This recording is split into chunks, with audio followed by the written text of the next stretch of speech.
Hi friends, flavour by Shiba ಚಾನಲ್ಗೆ ಸ್ವಾಗತ.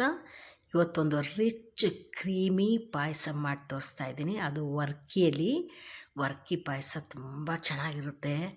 ಬಾಯಲ್ಲಿ ಇಟ್ಟರೆ ಕರಗ್ತದೆ, ಅಷ್ಟು ಚೆನ್ನಾಗಾಗ್ತದೆ ಅದು. ಅದಕ್ಕಿಂತ ಮುಂಚೆ ನನ್ನ ಚಾನಲ್ನ ಯಾರು ಇನ್ನೂ ಸಬ್ಸ್ಕ್ರೈಬ್ ಮಾಡ್ಕೊಂಡಿಲ್ಲ ಅವ್ರು ದಯವಿಟ್ಟು ಮಾಡ್ಕೊಳ್ಳಿ. ಹಾಗೆ ಡೈಲಿ ನನ್ನ ವೀಡಿಯೋಸ್ನ ವಾಚ್ ಮಾಡ್ತಾಯಿರಿ. ಒಂದು ಲೈಕ್ ಕೊಡಿ, ನಿಮ್ಮ ಫ್ರೆಂಡ್ಸಿಗೆ ಕೂಡ ಇದನ್ನ ಶೇರ್ ಮಾಡಿ. ನೋಡಿ, ಪಾಯಸ ರೆಡಿ ಇದೆ. ಇದು ಒಂದು ಬೌಲ್ ಫುಲ್ಲು ತಿನ್ನಲಿಕ್ಕಾಗಲ್ಲ, ಅಷ್ಟು ಡೆಲಿಷಿಯಸ್ ಆಗಿರುತ್ತೆ. ನೆಕ್ಸ್ಟ್ ಡೇ ತಿಂದ್ರಂತೂ ಇನ್ನೂ ಚೆನ್ನಾಗಿರುತ್ತೆ. ಇದು ವರ್ಕಿ ನೋಡಿ, ಊಟಿ ವರ್ಕಿ ಇದು ಫ್ರೈಡ್. ಇದೇ ಆಲ್ರೆಡಿ ಫ್ರೈ ಮಾಡಿರ್ತಾರೆ, ತುಂಬ ಒಳ್ಳೆ ಫ್ಲೇವರ್ ಇರುತ್ತೆ. ಅದರಲ್ಲೇ ಮಾಡಿ ತುಂಬ ಚೆನ್ನಾಗಿರುತ್ತೆ ಡ್ರೈಕ್ಕಿಂತ. ಒಂದು ದೊಡ್ಡ ಲೋಟ ಹಾಲು ತೊಗೊಂಡಿದ್ದೀನಿ, ಮೀನ್ಸ್ ಒಂದು 1/4 ಲೀಟ್ರಷ್ಟಿದೆ ಹಾಲು. ಆಮೇಲೆ ಸ್ವಲ್ಪ ಕೋವಾ ತೊಗೊಂಡಿದ್ದೀನಿ. ಆಮೇಲೆ ಒಂದು ಬೌಲಲ್ಲಿ ಶುಗರು ಎಷ್ಟು ಬೇಕಷ್ಟು ಆಮೇಲೆ ಹಾಕ್ಕೊಳ್ಳಿಕ್ಕೆ ದ್ರಾಕ್ಷಿ ಮತ್ತು ಬಾದಾಮಿ ಹಾಕ್ತಿದ್ದೀನಿ ನಾನು.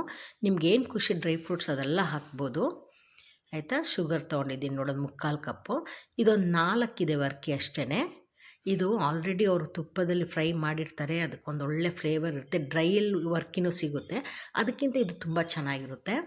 ನೋಡಿ, 2 ಸ್ಪೂನ್ ತುಪ್ಪ ಹಾಕಿದ್ದೀನಿ ಬಾಣಲೆ. 2 ಸ್ಪೂನ್ ತುಪ್ಪ ಹಾಕ್ಬಿಟ್ಟು ದ್ರಾಕ್ಷಿ ಹಾಕ್ಕೊಳ್ತಿದ್ದೀನಿ, ಡ್ರೈ ಗ್ರೇಪ್ಸ್ ಇದು ಹಾಕ್ಕೊಳ್ತಿದ್ದೀನಿ. ಇದು ಫ್ರೈ ಆಗಲಿ, ಆಯಿತಾ. ಗೋಡಂಬಿ ಹಾಕ್ಬೋದು, ಮತ್ತು ಬಾದಾಮಿ ಹಾಕ್ಬೋದು, ಪಿಸ್ತಾ ಹಾಕ್ಬೋದು. ನಿಮ್ಗೇನಿಷ್ಟ ಡ್ರೈ ಫ್ರೂಟ್ಸ್ ಹಾಕಿ, ಡೆಲಿಷಿಯಸ್ ಆಗಿರುತ್ತೆ. ನೋಡಿ, ಅದು ಫ್ರೈ ಮಾಡಿ ತೆಗೆದಿಟ್ಕೊಂಬಿಡಿ. ಈಗ ಈ ವರ್ಕಿನ ಪೌಡ್ರ್ ಮಾಡ್ಕೊಂಬಿಡ್ಬೇಕು. ಅದೇನು ಮುಟ್ಟಿದ ತಕ್ಷಣ ಪೌಡ್ರ್ ಆಗ್ತದೆ. ಅದನ್ನು ಇದೇ ತುಪ್ಪದಲ್ಲಿ ಸ್ಟವ್ನ ಲೋ ಫ್ಲೇಮಲ್ಲಿ ಇಡಬೇಕು, ಮರಿಬೇಡಿ. ಅದೇ ತುಪ್ಪದಲ್ಲಿ ಒಂಚೂರು ಕಲರ್ ಬರೋವರೆಗೂ ಫ್ರೈ ಮಾಡಿ. ಆಲ್ರೆಡಿ ಅದು ಫ್ರೈ ಆಗಿದೆ, ಮತ್ತು ನಾವು ಇನ್ನೊಂಚೂರು ಕಲರ್ ಬರೋಂಗೆ ಫ್ರೈ ಮಾಡ್ಕೊಳ್ಬೇಕು. ಆವಾಗಲೇ ಅದು ಚೆಂದ ತಿನ್ನಲಿಕ್ಕೆ, ಇಲ್ಲಾಂದರೆ ಒಂದು ಬ್ರೆಡ್ ತಿಂದಂಗೆ ಅನಿಸುತ್ತೆ. ಈಗ ಹಾಲು ಹಾಕ್ಕೊಳ್ಳಿ. ಒಂದು 2 to 3 ಮಿನಿಟ್ಸಲ್ಲೇ ಬೇಯುತ್ತೆ. ಜಸ್ಟ್ ಒಂದು ಕುದಿ ಬಂದರೆ ಸಾಕು, ಅದರಲ್ಲೇ ಬೇಯುತ್ತೆ. ನಾವು ತುಪ್ಪದಲ್ಲಿ ಫ್ರೈ ಮಾಡ್ತಿರುವಾಗಲೇ ಅದು ಫ್ರೈಡ್ ಅಲ್ವಾ, ಹಾಗಾಗಿ ತುಪ್ಪದಲ್ಲಿ ಫ್ರೈ ಮಾಡೋವಾಗಲೇ ಬೆಂದಂಗೆ ಆಗುತ್ತೆ. ಇದು ಜಸ್ಟ್ ಒಂದು ಕುದಿ ಬಂದರೆ ಸಾಕು. ನೋಡಿ, ಬೆಂದಿರುತ್ತೆ. ಈ ಟೈಮಲ್ಲಿ ಕೋವಾನ ಪೌಡ್ರ್ ಮಾಡಿ ಹಾಕ್ಕೊಳ್ತಾ ಇದ್ದೀನಿ. ಕೋವಾ ಹಾಕ್ಕೊಳ್ಳಿ, ಅದನ್ನು ಮೆಲ್ಟ್ ಆಗಲಿ. ಅದು ಮೆಲ್ಟ್ ಆದ ಮೇಲೆ ಶುಗರ್ ಹಾಕಬೇಕು. ನೋಡಿ, ಈ ಚೆಂದ ಮೆಲ್ಟ್ ಆಯಿತು. ತುಂಬ ನೀರು ಮಾಡಬಾರ್ದು, ತುಂಬ ಗಟ್ಟಿನೂ ಆಗಬಾರ್ದು, ಒಂದು ಮೀಡಿಯಮ್ ಆಗಿರಬೇಕು ಅದು. ಈ ಟೈಮಲ್ಲಿ ಒಂದು ಚಿಟಿಕೆ ಉಪ್ಪು ಹಾಕಿ, ಸ್ವಲ್ಪ ಉಪ್ಪು ಹಾಕಿ. ಯಾವ ಟೇಸ್ಟ್ ಸ್ವೀಟ್ ಮಾಡಿದ್ರು ಟೇಸ್ಟಿಗೆ ಒಂಚೂರು ಉಪ್ಪು ಹಾಕಿ, ಅದಾದಮೇಲೆ ಸಕ್ಕರೆ ಹಾಕ್ಕೊಂಡು ಅದನ್ನ ಮಿಕ್ಸ್ ಮಾಡ್ಕೊಳ್ಳಿ. ಒಂದೇ ಸಲ ಎಲ್ಲ ಸಕ್ಕರೆ ಹಾಕಬೇಡಿ. ನಾನು 3/4 ಕಪ್ ಇಟ್ಕೊಂಡಿದ್ದೆ, ಹಾಕಿ ಸ್ವಲ್ಪ ಹಾಕಿ ನೋಡಿ.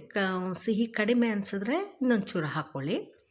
ಇದು ಚೆಂದ ಮೆಲ್ಟ್ ಆಗಲಿ. ಪಾಯಸ ರೆಡಿ. ನೋಡಿ, ಕುದೀತಾ ಇದೆ, ಮೀನ್ಸ್ ಆಯಿತು ಅಂತ. ಇದಕ್ಕೊಂಚೂರು ಏಲಕ್ಕಿ ಪೌಡ್ರ್ ಹಾಕ್ಕೊಳ್ಬೇಕು. ಏಲಕ್ಕಿ ಪೌಡ್ರ್ ಹಾಕ್ಕೊಳ್ಳಿ. ನಾನು ಯಾವಾಗಲೂ ಅಷ್ಟೇ ಮನೇಲಿ ಏಲಕ್ಕಿ ಪೌಡ್ರ್ ಮಾಡಿ ಇಟ್ಕೊಂಡಿರ್ತೀನಿ. ಸ್ವೀಟೆಲ್ಲ ಮಾಡುವಾಗ ರಿಸ್ಕೇ ಇರೋಲ್ಲ, ಟಕ್ ಅಂತ ಹಾಕ್ಬಿಡ್ಬೋದು. ನೀವು ಹಾಗೆ ಮನೇಲಿ ಮಾಡಿಟ್ಕೊಳ್ಳಿ. ನೋಡಿ, ಆಯಿತು. ಈಗ ವರ್ಕಿ ಪಾಯಸ ರೆಡಿ ಆಯಿತು. ನೋಡಿದ್ರಾ, ಡ್ರೈ ಫ್ರೂಟ್ಸ್ ಎಲ್ಲ ಮೇಲೆ ಹಾಕಿ ಸರ್ವ್ ಮಾಡಿದ್ರೆ ಅಬ್ಸಲ್ಯೂಟ್ಲಿ ಎಷ್ಟು ಚೆನ್ನಾಗಿರುತ್ತೆ ಅಂದರೆ ಹೇಳೋಕ್ಕಾಗಲ್ಲ. ಒಂದೊಂದು ಸ್ಪೂನ್ ತಿಂತಾಯಿದ್ರೆ ಬಾಯಲ್ಲಿಟ್ಟರೆ ಕರಗ್ತಾ ಇರುತ್ತೆ. ಆ ವರ್ಕಿದು, ತುಪ್ಪದು, ಅದು ಕೋವಾದೆಲ್ಲ ಫ್ಲೇವರ್ ಎಷ್ಟು ಚೆನ್ನಾಗಿ ಅನಿಸುತ್ತೆ ಗೊತ್ತಾ. ಟ್ರೈ ಮಾಡಲೇಬೇಕು ಖಂಡಿತವಾಗಿ ನೀವು ಇದನ್ನು ಒಂದು ಸಲ. ನೆಕ್ಸ್ಟ್ ವೀಡಿಯೋದಲ್ಲಿ ಮೀಟ್ ಮಾಡೋಣ. ಅಲ್ಲಿವರೆಗೂ take care, bye. Thank you.